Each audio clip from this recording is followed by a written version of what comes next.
Hi, friends. Welcome to today's episode of We Are Marketing Happy, a healthcare marketing podcast. My name is Jenny Bristow. I'm the CEO and founder at Hedy Hopp. We're a full service, fully healthcare marketing agency, and we are very proud to be the creators and hosts of this podcast. I'm jazzed to be here today with Suzie Schmitt. She is our senior digital producer here at Hedy Hopp. And I invited Suzie on because, as we've covered in recent podcasts, I was at Schmitt a couple of weeks ago talking about privacy, and I'm going to be at HCIC in a couple of weeks talking about privacy. And though our agency does so many things beyond privacy, we've definitely become known as privacy gurus in this space, which is a hat we're proud to wear. But the questions keep coming up about workarounds. Like, even once you get SGTM or some other analytic solution in place, and you're really comfortable with the way that your marketing analytics or your website data is being collected, used, and stored, what about those third party tools that you're using? And so I was having a fun offline conversation with Suzie, and I invited her on to talk about a workaround that our team has created that I thought could be interesting to some of our users or some of our listeners today. So, Suzie, I'd love for you to just give us a little bit of the lay of the land. How did this technology solution, this process even come about? Sure. So we were looking into call tracking options for one of our clients to track campaign performance. And we found that CallRail has a great HIPAA compliant product, but that reporting on it once you leave the CallRail ecosystem can be kind of difficult. So when we were trying to tie everything back in to all of our marketing efforts to get a holistic picture, we weren't able to get all of the data we needed just from the out of the box connector. So what we did is we created an API call that only calls non-sensitive information. So it all gets written to a Google sheet that has no PII at any time. So it's completely clean and kosher from a privacy standpoint. And it runs on a time-based every 12 hours and updates our dashboard automatically. And that was a way for the client to get those specific numbers tied to campaigns and tactics into their dashboard where they could see it combined with all of their other tracking metrics. I And we love did that. that through Google Apps Script, which let us connect that API using JavaScript just to a Google Sheet. Excellent. And I love that. And we've been longtime recommenders and users of CallRail. Their HIPAA compliant version is great. And Voca is another tool that a lot of our clients use. Again, they have a HIPAA compliant version. But what we're talking about here is that with the HIPAA compliant version, while the tool itself then becomes HIPAA compliant, it can then kind of be difficult to get all the data you need into your reporting interface to actually report on campaign efficacy. So, for example, with our clients, most of them use Looker dashboards, and we are the ones that set them up from a campaign reporting perspective. And so, if we're trying to do, soup to nuts from spend to final conversion, we got to get that data in. And so, what you were able to do then with the CallRail data is export it only the data that is non-chai and then pull it back in to Looker and then associate it with the correct campaign information so we could accurately report on the number of phone calls and conversions that came in, right? Correct. Yeah. It's kind of like a little custom Looker connector. Absolutely. And this can be done really with any platform that has API availability, right? Walk us through, like, if a marketer on this call is thinking like, oh, I want, to make my dashboard more robust in the third party tools that I pull in. How can they think through what tools this could be applicable for?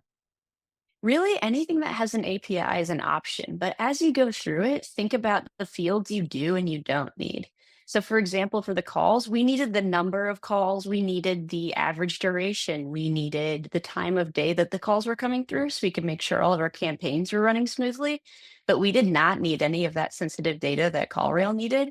And so, once we had identified what we did need, we went to the documentation for the API and matched it up. And if you can see that the documentation has the ability to get granular enough so that you can get what you need and not what you don't, it's probably going to be a pretty good option for a pretty simple JavaScript API call. Yeah, absolutely. And we've done, it may feel a little manual, but in the end, it's not manual. We've done Google Sheets to feed data into reporting dashboards for lots of different use cases. So this is just another example of creatively pulling data in to customize it for our needs.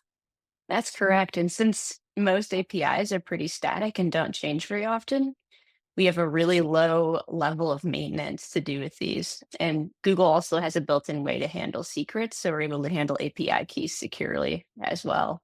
So it's been a really low maintenance way to keep our dashboards up to date and make sure that all that data is tying in together and we can tag everything appropriately.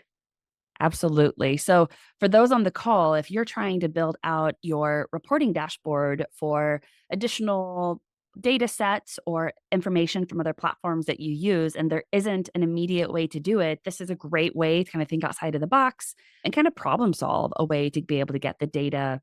Another thing that came to mind for me whenever you were talking about a solution like this is if you're an in-house marketer and you create these reporting dashboards and you share them with people outside of your organization, especially people you don't have a BAA with, this is just another level of safety to make sure there isn't any data accidentally being put into those dashboards that you shouldn't be sharing with third parties. It's a great clean data source to keep things entirely separate so that you have, if you need to, you can go into CallRail and you could even match that call ID and see those granular details on each one if you needed. But if you want to report and not worry about any of that, it is ready to go and it doesn't have anything sensitive. So it's great for reporting, whether it be for a presentation, like it's something like SHISHMET, or whether it be to a larger internal team, anything where you just wouldn't want that sensitive data around. Oh, that's awesome. So what are some watch outs? I know, for example, we were talking through like you shouldn't just go and set this up on your like personal Google workspace. So if somebody's going to pursue the creativity of a solution like this, what should they look out for? Well, the first thing is that we have two BAAs with Google here at Hedy Hopp. We have one for Google Cloud Platform and we have one for our Workspace instance, which means that all of our Google apps for Workspace for Business are all covered by their BAA. So this was done on the Hedy and Hop accounts and not on a personal Google. You can never get a BAA with a personal Gmail account. So you want to make sure that you're doing this in a secure environment. Anytime you're dealing with an API, you're also probably going to have an account number and an API key. And you're going to want to make sure that you take care of those by using Google's secrets manager to properly hide those variables. They're not just exposed and flying out there because that's kind of just leaving the key to your house in the lock. And then finally, you just want to be really careful about the fields that you pull because you just want to make sure that you're referring to that documentation and lining it up and making sure that you really are creating what you think you're creating and that everything that you want to make sure that you're not just relying on what you think a field name might be. So those are really my big watch outs for keeping these compliant and safe and useful. I love it, Susie. Thank you so much. And for our listeners, I hope this had you look at the opportunities for data integration to dashboards in a slightly different, perhaps more creative light. I know this is a pretty technical topic to talk about on our podcast, but I like throwing those in every once in a while to kind of encourage some technical thinking and brainstorming, especially because I know based off my conversations over the last few weeks, so many organizations are still focusing on building appropriate reporting dashboards and incorporating as many data sources as possible to have them be holistic. So hopefully this episode was useful. Please know that if you have specific questions about platforms, compliance, or even opportunities for what a dashboard could look like, please reach out to us. We love talking about this stuff, and we'd be happy to hop on a call and talk with you and even brainstorm about specific platforms or tools you're trying to integrate and see if we can help you problem solve.